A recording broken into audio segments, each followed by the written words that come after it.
podcast Pembelajar. Sahabat Pembelajar, kita hari ini akan membahas satu topik yang sangat spesial dan kita sudah kedatangan tamu yang sangat istimewa hari ini. Mbak Vita, silakan memperkenalkan diri. Halo Sobat Pembelajar, saya Vita, dosen Politeknik Imigrasi, BPSDM Hukum dan HAM. Nah, sahabat pembelajar, mungkin tahun 2022 ini banyak dari sahabat pembelajar yang memiliki resolusi untuk melanjutkan pendidikan, baik pendidikan S1, S2, maupun S3. Nah, edisi spesial hari ini kita akan membahas beasiswa. Sebenarnya cukup banyak ya Mbak peluang beasiswa bagi kita para ASN. Nah, hari ini kita akan membahas salah satu beasiswa tersebut, yaitu beasiswa LPDP. Lembaga Pengelola Dana Pendidikan. Nah, Mbak Vita sudah hadir di sini di tengah kita meluangkan waktunya. Terima kasih Mbak Vita. Sama-sama. Oke Mbak Vita, mungkin pertama apa yang akhirnya membuat Mbak Vita tertarik untuk mengambil kuliah S3? Oke, kalau secara klise dulu ya, Ki, aku tuh pasti mau upgrade ilmu ya. Karena kan begitu jadi dosen, fungsional dosen, ngerasa ilmunya masih kurang. Yang kedua pasti tuntutan fungsionalnya. Kalau dosen kan mau naik jenjang, salah satu syaratnya adalah ada S3 gitu ya. Terakhir karena gratis. Jadi aku pikir itu salah satu alasan kenapa aku ingin sekolah lagi. Oh iya. Lalu untuk mendaftar beasiswa LPDP sendiri, Mbak, mungkin Mbak Vita siapa tahu masih ingat dulu syaratnya apa-apa saja. Kalau syarat fixnya aku lupa, nanti mungkin Sobat Pembelajar bisa lihat di website LPDP, karena kan selalu berubah. Tapi enggak-enggaknya mungkin sama lah ya, sama di seluruh syarat beasiswa pasti ada syarat pendidikan, misalnya kayak IPK atau ijazah dari pendidikan sebelumnya, ada syarat kemampuan bahasa Inggris. Terus karena ini LPDP dari APBN, otomatis harus WNI ya, warga negara Indonesia. Sama yang paling menarik juga kalau LPDP itu gimana kalau kita menceritakan profil diri kita supaya menarik, sehingga kita dianggap layak untuk menerima beasiswa LPDP. Kalau untuk penerima S3 tentu tidak sebanyak S2 ya Mbak? Karena mungkin yang daftar juga belum banyak ya. Jadi secara persentase mungkin memang pendaftar S3 belum banyak dibanding yang S2. Kalau LPDP untuk ASN kalau tidak salah ada target sendiri ya Mbak? Dia dibedakan. Jadi kalau beberapa komponen kan, kalau di LPDP ada yang reguler, ada yang afirmasi, ada yang santri. Nah, kalau saya dari targeted yang ASN, TNI dan Polri. Berarti bisa dibilang sahabat pembelajar sebenarnya mempunyai peluang yang cukup besar ya Mbak untuk mendaftar beasiswa LPDP? Sebenarnya aku pikir ya, ini pendapatku. Kalau LPDP itu kita bersaing dengan diri kita sendiri. Jadi kita nggak lihat berapa jumlah pendaftarnya, yang kita saingin tuh kita baik dan untuk layak untuk menerima beasiswa. Karena kalau tidak salah juga satu tahunnya itu awardingnya cukup banyak ya Mbak? Cukup banyak, ribuan dan jadi peluang untuk sahabat pembelajar sebenarnya sangat tinggi untuk mendaftar beasiswa tersebut. Lalu Mbak, dari beasiswa LPDP sendiri, apa yang Mbak Vita dapatkan fasilitas-fasilitas yang disediakan? Kalau LPDP cukup generous ya, tapi tidak berlimpah, tapi setidak-tidaknya generous untuk memberikan dua komponen pembiayaan. Kita dapat komponen pendidikan, jadi SPP, terus uang publikasi, uang riset, itu uang buku, itu ditanggung sama LPDP, sama komponen penunjang. Jadi kayak uang bulanan, terus kalau ada keluarga, tapi untuk S3 ada tunjangan keluarga. Terus nanti juga kalau kita baru pindah nih, misalnya di beda kota atau di beda negara, kita dapat yang namanya biaya pindah dan sebagainya. Kira-kira seperti itu sih, LPDP cukup generous.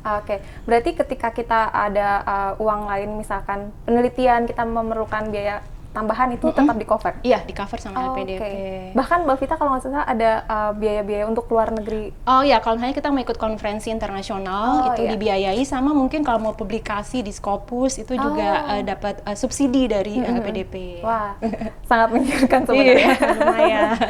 Lalu, Mbak Vita sebagai mahasiswa S3, mungkin bisa cerita apa sih sebenarnya Mbak perbedaan antara kuliah S2 dan S3? Karena Mbak Vita kan sudah mengalami dua-duanya nih. Secara umum tuh nggak beda. Jadi kalau misalnya Nungki udah S2, nanti mau S3 tuh sebenarnya nggak jauh beda. Jadi bisa nih kalau Nungki mau nerusin.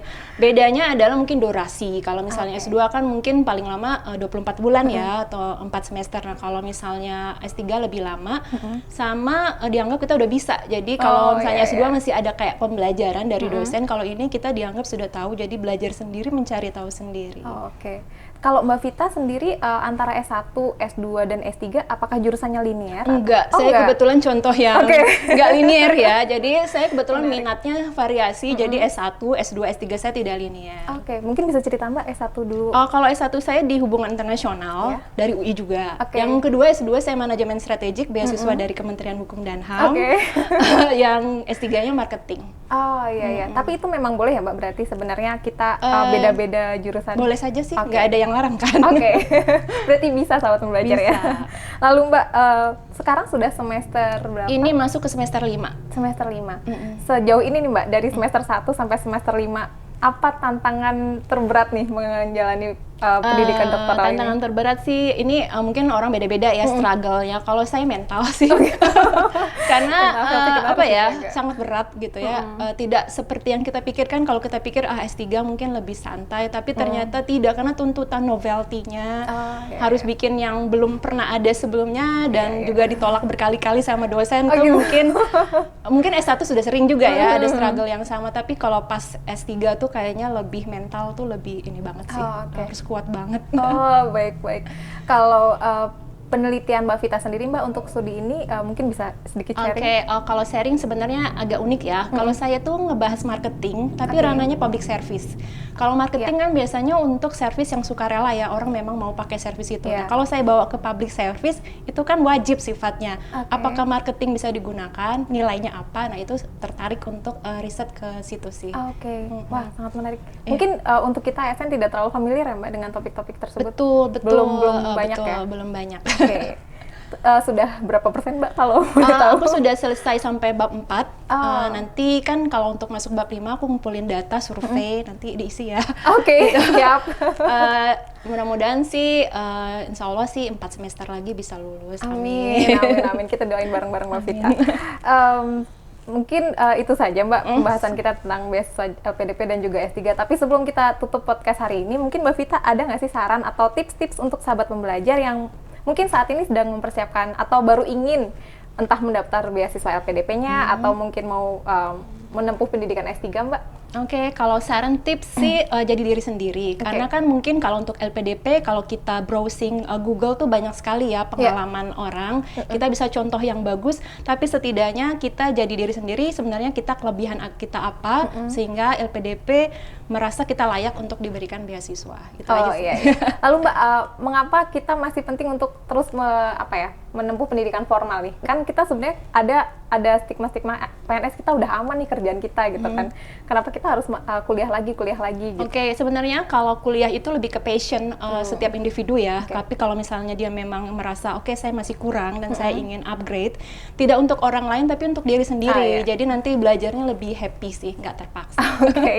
Kita sudah berdiskusi cukup panjang dengan Mbak Vita. Terima kasih sekali Mbak sudah hadir di sini dan sudah berbagi ceritanya kepada kita tentang beasiswa, tentang cara melamar beasiswa LPDP dan juga cerita tentang beasiswa S3.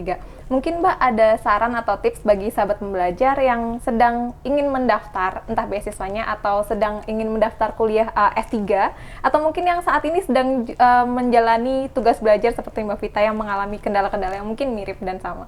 Oke, kalau satu tips saya sih selalu share apa yang kita alami sama orang lain. Siapa tahu mereka punya masukan buat kita ya. Jadi nggak hanya masalah itu disimpan sendiri. Bisa jadi kalau kita mendaftar, apakah kita sudah memenuhi syarat atau belum, kita bisa diskusi sama rekan kita.